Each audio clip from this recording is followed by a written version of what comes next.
kulanti wanaagsan oo wacan meel kasta oo naga daawanaysaan kuna soo dhawaada waraysigan aadka u kooban oo aanu ku waraysanayno fanaanka caanka ee Maxamed BK oo garabkayga fadhiya waraysigan ayaa wuxuu daaran yahay hadalkii hameen hore uu Maxamed ka yiri meel uu xaflad ku dhiganayay oo dad fara badan oo Soomaaliya siyaabo kale oo fasireen qaarna ay aad uga caroodeen taasoo sababtay habaar iyo eedayn iyo colaad iyo dadkii Soomaaliyeed ee bulshada ahayd in la iska horkeeno waxaan weydiinayaa Maxamed marka hore maxaa ku kalifay waxa inuu yiraahdo fanka iyo siyaasadda in la isdhex geliyo ma khasaba iyo waxa u qorshaysan mustaqbalka dhow iyo kan fog baa jiray Maxamed soo dhaw TV Universal marka عبد الحفيظ aad baad u mahadsan tahay Allah ku casmo ummadda Soomaaliyeed meel kasta joogaan inay daawanayana aad baan u salaamayaa waxaan cod dheer tacsiib ugu dirayaa inna lillahi wa inna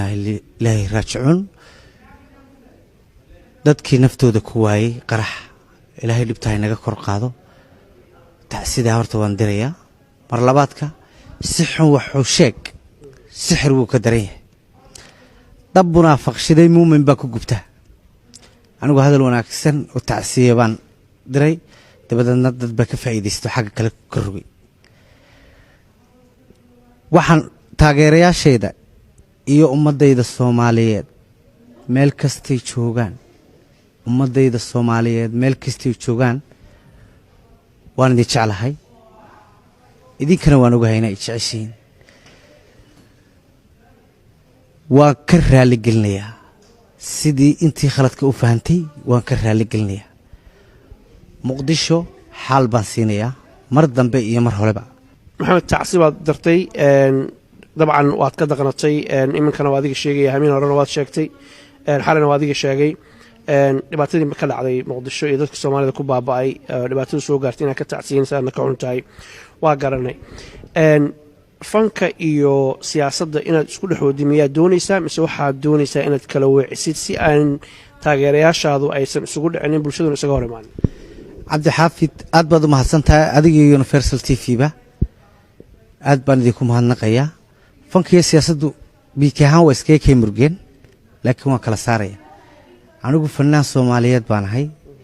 muraayada gariina sitay waan iska saaraya fanaan Soomaaliyeed baan ahay meel walbana waan tagayaa socdaalkayga Yurub markaan dhameeyo UK aan dhameeyo ilaa Muqdisho waan tagayaa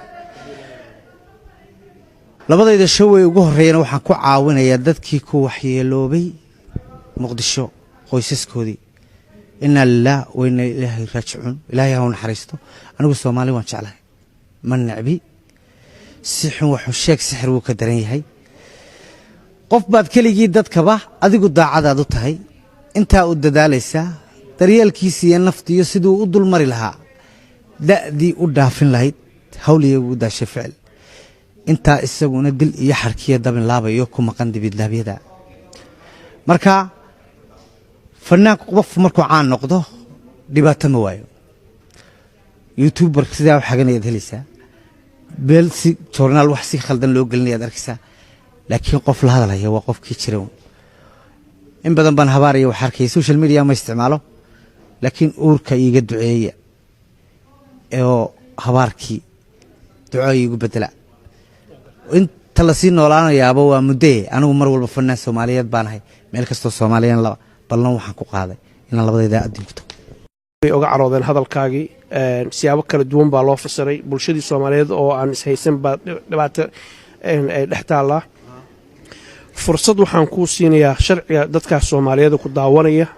malaayiinta fanaanka u tahay ninka Soomaaliyeed u tahay inaad ka raali gelisid wixii dhacay soo dhaw عبد الحافظ aad baad u mahadsantahay waxaan u mahadnaqayaa adiga iyo Universal Adnaan oo kabarday naga duubayo nin qaali ah Barasaab iyo Cabdi Waasac oo niman qaali ah oo showgii muhiimka ugu horeeyay ragi lahaa oo la fadhiya dadka Soomaaliyeed waan ka raali gelinayaa deenu weyn ciidamada ka dhacda khaladkuna waa la ismoodsin karaa igu tuurade markii hore ciidamada waa igu tuurteene igu tuura anigu siyaasad dambena kuma jiro ballan waxaan idinku qaadayaa meel kasto Soomaali joogto inaan idinku imaado waan idinka raali gelinayaa I love Muqdisho xaalna waan siinaya